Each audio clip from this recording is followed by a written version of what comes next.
Gracias, Isabel.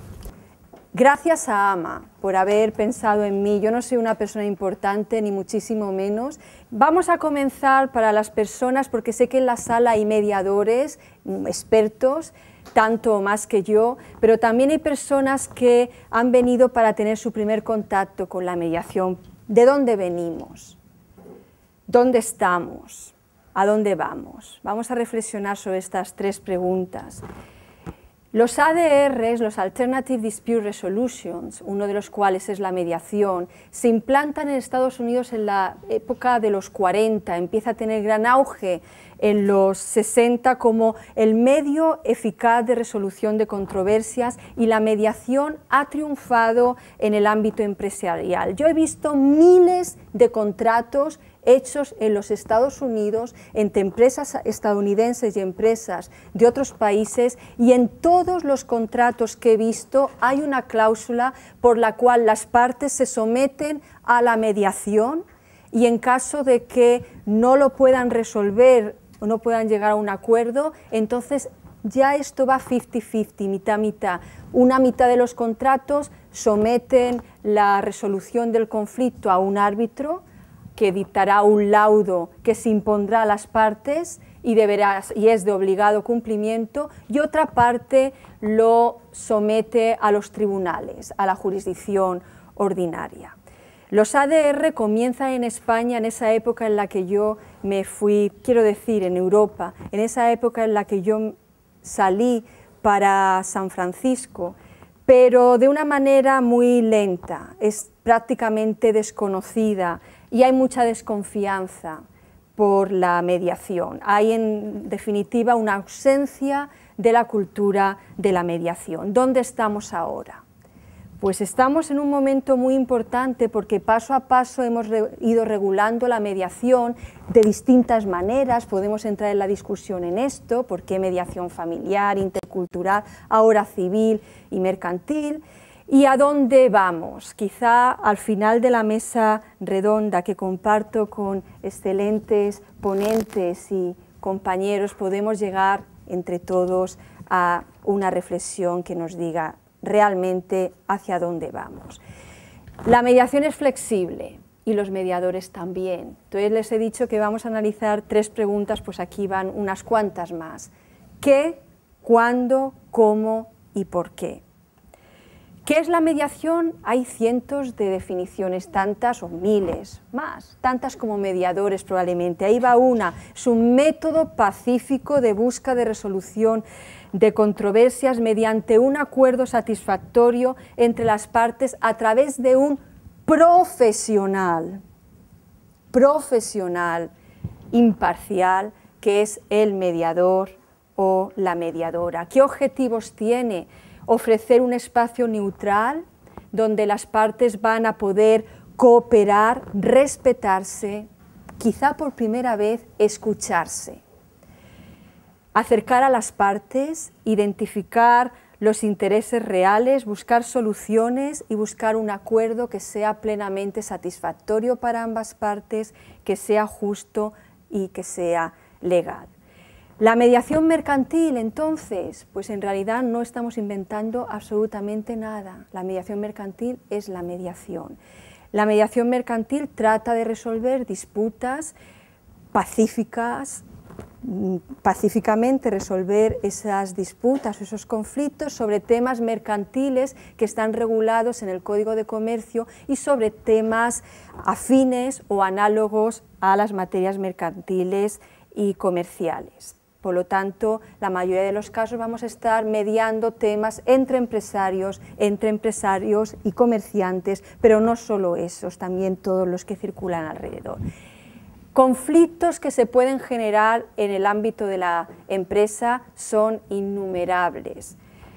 Los derivados de las crisis, probablemente esto está acentuando unas características muy especiales. Pues la mayoría de los conflictos, en mi experiencia de ya algunos años, es por falta de comunicación y malos entendimientos, y esto ocurre en todos los ámbitos, no solo en el mercantil. El exceso de estrés, la disminución de demanda de productos y servicios, la insatisfacción de los clientes, la disminución de ingresos, las críticas al funcionamiento de la empresa, la constante rotación de empleados, las malas condiciones de los empleados en muchas ocasiones, la falta de entrega adecuada de pedidos, confusión en tareas, en funciones, ineficiencia del personal, falta de productividad. He mediado en todos estos tipos de conflictos y, en conclusión, para mí la gran mayoría de los casos es una falta de comunicación.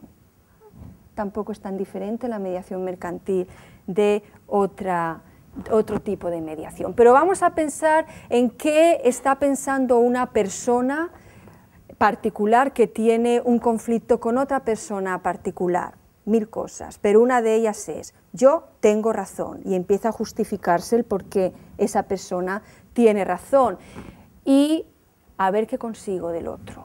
Me las va a pagar, me voy a vengar. ¿Qué piensa un empresario? Lo mismo.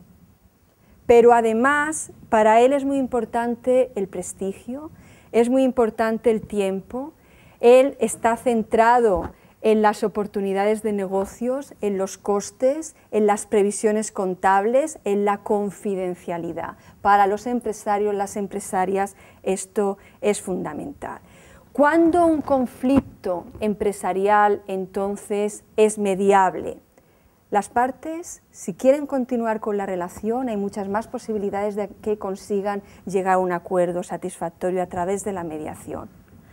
Cuando las partes quieren conservar el control sobre el resultado, también es posible que consigan ese acuerdo a través de la mediación. Cuando las partes prefieren una solución rápida, eficaz y ahorrar costes, también es posible que consigan ese acuerdo a través de la mediación. Cuando no quieren verse involucrados en un juicio que puede eternizarse, que puede durar meses, años y puede resultar muy complejo y muy costoso, sobre todo cuando estamos en asuntos internacionales, estamos hablando de la internacionalización de la empresa como una de las posibles salidas a la crisis de muchas empresas, pues los juicios internacionales son complicadísimos y carísimos, empezando porque uno no sabe ante qué tribunal tiene que plantear la demanda, cuál es el derecho que se va a aplicar y si esa sentencia va a tener algún efecto en algún estado o cuándo en definitiva se va a poder resolver el asunto a través de un juez.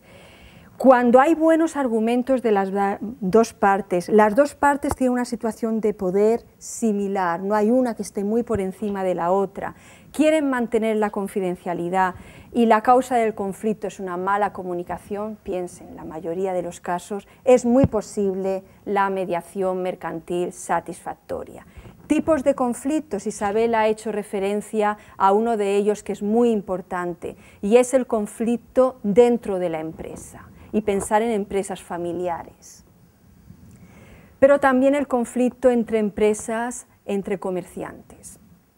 Dentro de la empresa, Isabel ha hecho mención a esa mediación preventiva y estoy totalmente de acuerdo. Y curiosamente, en los Estados Unidos, muy poquito en Europa, pero estamos empezando, se utiliza la figura del mediador para evitar el conflicto antes de que se utilice. Y muchas empresas, todas las grandes empresas tienen a su mediador ya contratado como parte de la plantilla.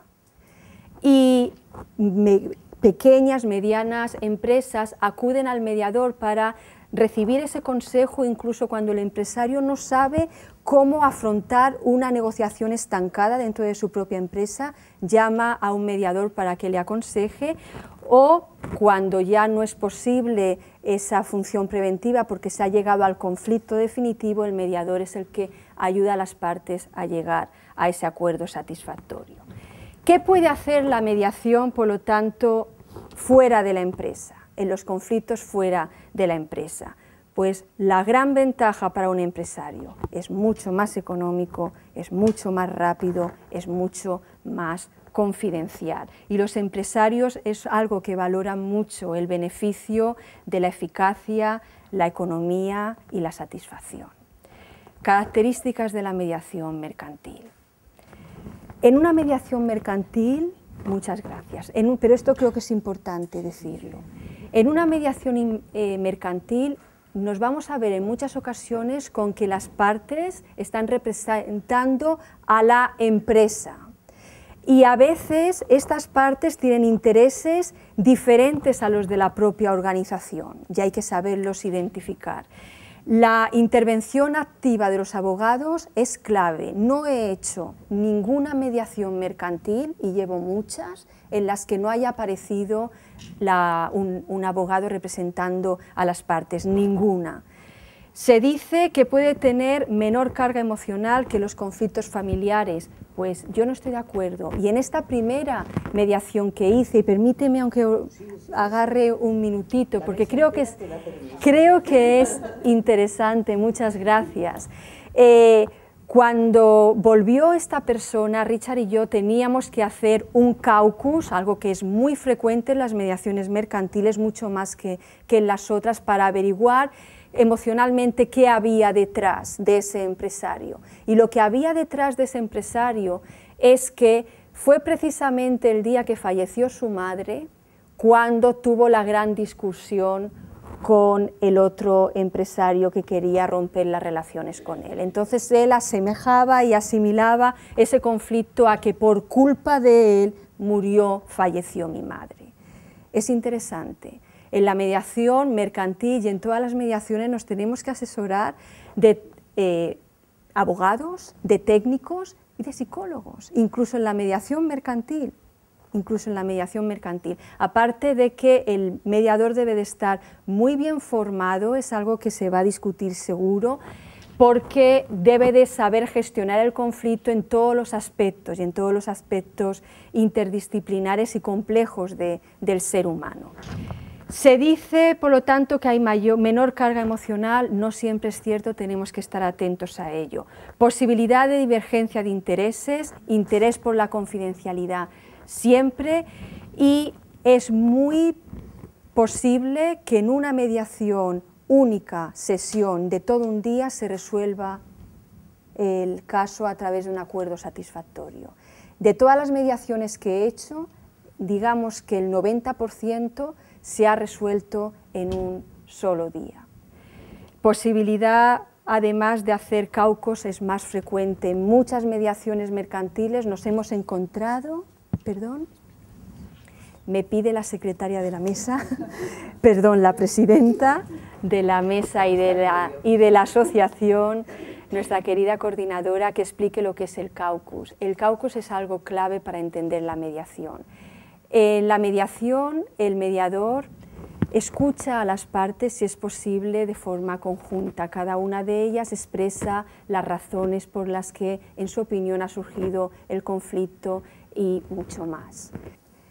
Por lo tanto, yo me tengo que detener aquí, pero sí me gustaría decir por último que en la mediación lo más importante son las partes. Pero sin un buen mediador o una buena mediadora, esas partes nunca van a poder llegar a un acuerdo, porque la formación es fundamental, no es fácil llegar a ser mediador, hay que manejar muy bien las técnicas, uno no termina de formarse en toda la vida y la experiencia también es muy, muy importante. Por lo tanto, ¿a dónde vamos? Yo creo que vamos por buen camino y soy muy positiva, Isabel, y muchas gracias. Gracias.